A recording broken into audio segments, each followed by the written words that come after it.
Good morning, dolls, and welcome to Little Gretchen's workshop. So I have a very special video for you today, and we will get to the featured video, but I wanted to share a couple things with you before I get started. So last month I was actually, this is the end of October.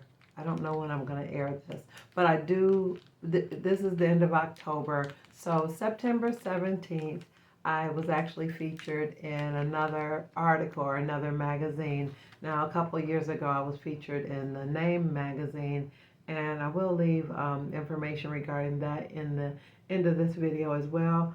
But last month, September 17th, 2025, I was featured in a magazine called Voyage, Michigan. Now, one of you precious dolls actually recommended me to them, and they reached out to me for an interview. So I did a magazine article with them, and I will leave a link in the description so you can actually go to the article. It's actually they have an online presence, and you actually be able to read the full article. Now, there are a couple things that were mentioned in the article that I haven't shared here yet. So I guess in some ways you consider the cat out of the bag, but I'm not going to announce it here yet until I've got some things in order. I've got some things that I'm working on that I hadn't shared with you dolls yet. So if you go to read the article, you'll kind of have a hint as to what they are. But speaking about cats being out of the bag, I do have this precious little cat, and I just want to show it here. Now, this little cat was a little cat that I had in my original dollhouse when I was a little girl, and it's a very precious possession to me. And I have a very special viewer that I'm going to send this to. Sherry Lynn, this is for your little granddaughter, Avery. So I will be sending that out soon. I want her to know that it's a precious possession from my childhood. And to her, as a miniature artist, I would like her to have this and to keep it. So I put the cat in the bag. Cat's out of the bag in other areas, but I'm going to send this to you to keep it. I'm going to keep it in the bag nice and safe, so when it comes, it'll be safe. It won't get broken or anything, because it's a little ceramic cat. So yeah, that's for little Avery. Avery, I appreciate you for watching my channel with your grandmother, and I appreciate the little precious things that you've sent me in the gift boxes from your grandma. So it really means a lot to me. So dolls, let me stop talking. But again, the link to my magazine article at Voyage, Michigan will be in the description of this video. And yeah, got some things coming up, and I'm really excited. I just want you dolls to just know how much I appreciate you all for being here with me on this amazing journey. Okay, so let's get to the featured video. So let me show you dolls what else I've been up to. So here are the two bookshelves that I need to fill for the children's reading room. Now this lovely bookshelf was made for me by my precious doll, Diane H. Now Diane is also into using everyday items to create miniatures, and I will leave a link in the description so you can see when I received this gift. Now the gray colored bookcase I made in a previous video, and I will leave a link in the description if you haven't seen it. Now I'm no longer using this bookcase, so I'm going to remove all the books that I can use that'll fit on this shelf to fill it. And that bookcase was actually made from a broken bed in a video I did last year, and I guess I'll include a link for that as well. So dolls, be forewarned that this video is going to include a lot of playing, because I'm going to have to figure out which of the books actually fit on the shelf and what arrangement will work the best. Now, all the shelves are pretty much the same height, so I have to use the smallest or the shortest books to fit. So that's definitely something you want to keep in mind when you're creating books. You definitely want to make them in lots of different sizes, but you primarily want to make them in sizes that'll fit or match wherever you want to display or store them. And projects like these are always so amusing, because books are kind of one of those things you can really get carried away with making, and it'll appear as if you have a lot of them until you start trying to put them on display or fill a bookshelf. You'll realize very quickly that you don't have that many, or you don't have that many in that particular size. So my rule is almost always to do more than I need, and I save the spares, because you already know you're going to do another miniature project. Now you can kind of see in this first part that I was primarily trying to fill the low shelf, And then after a while, some of the books I really liked or favored, I was putting them aside to see if I could fit them on the other shelf. Now, dolls, this is definitely edited video, but when I was done, this is what I came up with the children's book.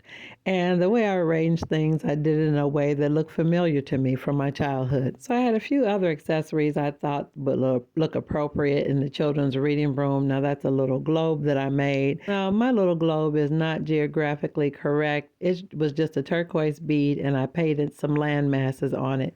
Now, in this frame, I'm simply trying to secure my globe to the top of the bookcase with some tacky wax. Now, I do have some other ideas of things I want to put on the top of this low bookshelf, but I'm going to set it aside for a moment and work on the smaller bookcase. Now, these are some other spare books I've pulled out, and I think they'll look really nice on the smaller one that Diane made me. And these are some lovely children's books that I received as a gift, and I have been saving them to put into a children's bedroom, but I think they'll be better utilized to be available for all the children. Now, these books are very special and unique, and I like them a lot because they have pictures or childlike images on the outside. Now, this is another one of those projects that there is no right or wrong way to arrange your books. So I'm operating on memories of our bookshelf at home and the children's reading room at the Big Main Library in downtown Detroit when I was a little girl. I fell in love with reading at a very young age, so some of my earliest, fondest memories were at the library. Now, this cluster of books in this box were some spares, and I glued them together, and now they're a complete display. Now, you would think arranging a few little tiny books on a couple shelves would be something very simple and very easy, but it would depend on the look that you're going for, especially if you want things to look realistic. You're going to have to take a little time and put some thought into it. When everything is really perfectly neat, it looks very unnatural to me because that's not how life is and that's not how lived-in spaces look. To me, there's something really special about walking into a room where things are a little bit scattered. I truly feel like that's one of the privileges of being a grandmother, is that I get to see all of that precious chaos all over again. Now that I've got the books pretty much arranged the way I'd like them to look, I'm going to go ahead and adjust my camera so that you dolls can see it from an angle that looks more like eye level. So here's a quick glance at the small bookshelf. Isn't that cute? I really, really like the way that looks, and I love how the lovely books are arranged. To me, that's what a children's bookshelf would look like. So here we are, dolls. I was trying to get you in better lighting, but I keep getting a shadow. But this is how the bookshelf looks more or less at eye level, and I think it looks really, really cute. Okay, there's my light. Okay, that's a little bit better. And you can see that gray almost looks blue in this light. And I really love how the books look kind of disheveled, as if someone told the children it's time to come eat, and they pushed them in every which way they could. Well, now that the bookshelves are all filled, let's go see what's happening among the dolls. In the last episode of What's Happening Among the Dolls, Albert, Violet's husband, was last found sitting at the bottom of the steps waiting for her to deliver their baby. They sent Big Daddy to come get him because he was a nervous wreck. Big Daddy told Albert, "Get up, young man, you're about to become a father." He urged him to get up and come wait with the rest of the men until she delivered. Miss Maisie and the other ladies in the dining room weren't aware that Violet had gone into labor. They hadn't realized that they had prayed so intensely that they had prayed the other baby through, because all their attention was on Aunt Charlotte. When they realized that it was Violet who had delivered, they were wondering, what about Aunt Charlotte? About the same time, over at the original dollhouse, the silence was broken by the cry of another baby. And that precious sound caused Uncle Barley's knees to buckle, and he slumped over into the wall. Sterling and Minister Sherman had to grab him to keep him from falling. The house had been very tense because Aunt Charlotte labored so long. Uncle Barley was really happy to hear the baby cry, but he was most concerned about Aunt Charlotte. And although Aunt Charlotte was really tired due to the long, hard delivery, she was relieved and grateful that she had a healthy baby girl, and they named the baby Curly. After Aunt Janie was done providing the necessary care for Aunt Charlotte and the baby, she called for Aunt Vera to take over because she was exhausted. Uncle Barley was so relieved that Aunt Charlotte was doing well, and he was really happy and proud of his new baby girl. Aunt Vera assured Uncle Barley and Aunt Charlotte that her and Isabel would be there to assist with whatever they needed.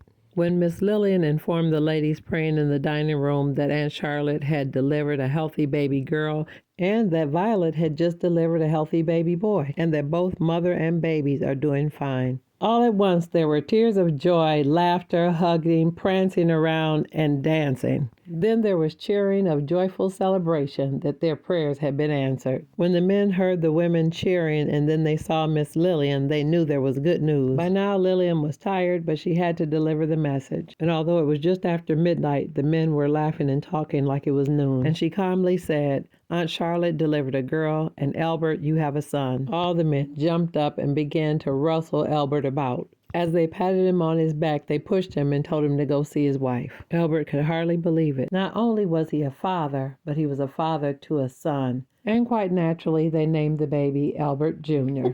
Albert could hardly believe how wonderful his life was, that now he had a wife and a son. Soon Violet and the baby drifted off to sleep. Although Albert was there, Big Ma urged Marguerite to stay nearby because he may need help. Big Ma also reminded Marguerite that she had told her before that she would have additional duties until Violet had weaned the baby. Big Ma advised Marguerite that she would be responsible for training Tracy and Harper. She said they're both old enough and they're very bright girls, so it should be easy for you to train them to assist you. So about a week before the babies were born, they had completed the reading room, and Claude was so excited. That first week, he considered it his own private office. But by the end of the second week, they had filled the shelf with books and brought in another shelf and a globe and a chalkboard, and it was really starting to feel like his own personal office, where he could read and study in silence. But very quickly he realized that would not be the case. They had brought a lot of extra things into the reading room in the past week. Many of the new books had pictures on the covers. He knew that meant that the little children would be allowed in the same room. Claude didn't have a problem with little children, but he just really wanted some space to himself. The past 2 weeks in the quiet reading room had been just about perfect for Claude, but his heart nearly sank when he entered the room and saw the round red rug and 2 tiny rocking chairs. By the end of the following week, the little boys were having a great time in the newly decorated playroom, and they absolutely had no interest in going into the reading room. Normally, the boys are either fighting over the rocking horse or a bike, but now they're preoccupied with getting a ride on Eugene's bear. But there's really not much of a chance of anybody getting to ride Eugene's bear because that's his personal toy, and he really hasn't learned how to share yet. And although there are 3 other rocking riding toys to play with, the boys aren't interested in those toys. They want to ride the bear on wheels. And in spite of the fact that there are girls' toys in the playroom, the girls refuse to play in the room while the boys are there. Speaking of the girls, there was quite a bit of conversation going on in their room this morning. When the news broke among the girls that the babies had been born overnight and they weren't awakened to help with the birthing process, Tracy was really upset.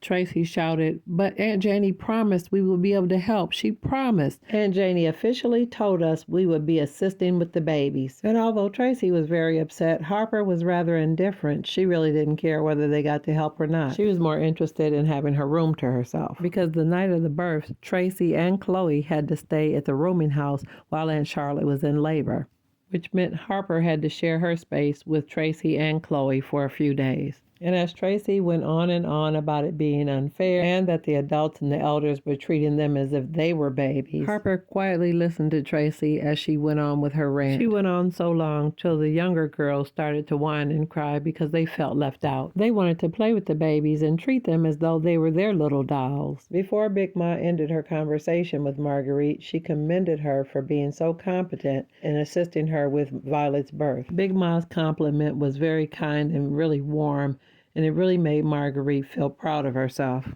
Marguerite was really nervous during the birthing process for Violet, and to get a compliment like that from Big Ma was an honor. After that conversation, Big Ma took Marguerite around to the little girls' room. All the girls were startled, and they stood to attention when the door opened. Big Ma knocked twice and then opened the door. She really didn't believe in locked doors, especially when it came to children. And although all the children loved and admired Big Ma, they knew when she came around, it was not playtime. And though all the little eyes were focused on Big Ma, she directed her gaze toward Tracy and Harper. She informed them that they would be working directly under Marguerite and that they should obey her as if she was Big Ma. Then Tracy asked with her most respectful voice, "Why weren't we included when the babies were being born?" And Janie told us we'd be helping with the babies. This is helping with the babies, Big Ma said directly. And immediately Tracy said, but I thought we would be a part of the baby births. Big Ma said, you will have plenty of years to be a part of baby births. And although Big Ma's words were gentle, her look said the conversation was over.